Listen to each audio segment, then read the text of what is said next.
আজকে আমার রেসিপি চিংড়ি পিঠে। তার জন্য লাগবে চিংড়ি মাছ খোসা ছাড়ানো আর শিরটা ফেলে দেওয়া, আর নারকেল, দুটো কাঁচা লঙ্কা। এটা শিলেও বাটতে পারেন বা মিক্সিং জারেও বাটতে পারেন। আমি মিক্সিং জারে বেটে নেব। এই যে মিক্সিং জার, এর মধ্যে আমি দিয়ে দেব নারকেল কোড়া আর চিংড়ি মাছ সম পরিমাণে দিয়ে আমি বেটে নেব। অল্প একটু জল দিয়ে এটা বেটে নেব। দেখুন কি সুন্দর পেস্ট বানিয়ে নিয়েছি। এরকম পেস্ট হবে। এবার এতে আমি দেব একটু লাল লঙ্কার গুঁড়ো, অল্প হলুদ গুঁড়ো। আমি এই পেস্টটার মধ্যে নুন, হলুদ আর কাশ্মীরি লঙ্কার গুঁড়ো একটু চিনি দিয়ে ভালো করে মেখে নেব। এবার দিয়ে দেব সর্ষের তেল। এটা সর্ষের তেলে রান্না হবে। এবার ভালো করে মেখে নেব। এই পিঠেটা ভাজার জন্য আমার লাগবে কলা পাতা, দুটো কলা পাতা, একটা নিচে যাবে আর একটা উপরে। চিংড়ি পিঠাটা ভাজার জন্য আমার লাগবে 4টে কলা পাতা। একটা প্রথমে দুটো কলা পাতা দিয়ে ভেজে নেব, আবার পরে উল্টে দুটো কলা পাতা, যেমন এই একটা প্রথমে থাকবে আর একটা এই নিচে থাকবে। এটাতে তেল মাখিয়ে নেব। এইভাবে পাতাতে তেল মাখিয়ে নেব গোল করে। এবার আমি এই চিংড়ি মাছ মাখাটা দিয়ে দেব।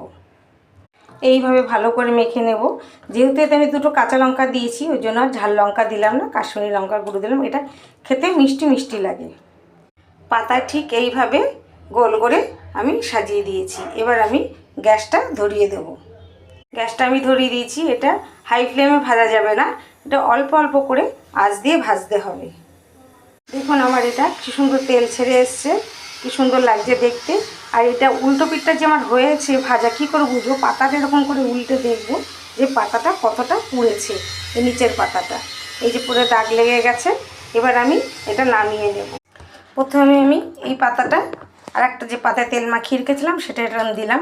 তারপরে আবার আর একটা পাতা এইভাবে দেব, দিয়ে মাঝখানে এরকম হাত দিয়ে আমি উল্টে নেব। দেখুন আমার উল্টো পিঠটা কি সুন্দর ভাজা। দেখুন চিংড়ি মাছের উল্টো পিঠটা কি সুন্দর ভাজা হয়েছে। যে পিঠেটা আমি উল্টে দিয়েছিলাম সেই পিঠেটা দেখুন কি সুন্দর ভাজা হয়েছে। দেখুন কি সুন্দর একটা পাশ ভাজা হয়ে গেছে, আর একটা পাশ আমি উল্টে দিয়েছি, ওটাও ঠিক এইভাবে ভাজা হবে। দেখুন চিংড়ি পিঠেটা দেখতে কত সুন্দর লাগছে। এটা যেমন দেখতে সুন্দর লাগছে, খেতেও ঠিক তেমনি সুন্দর।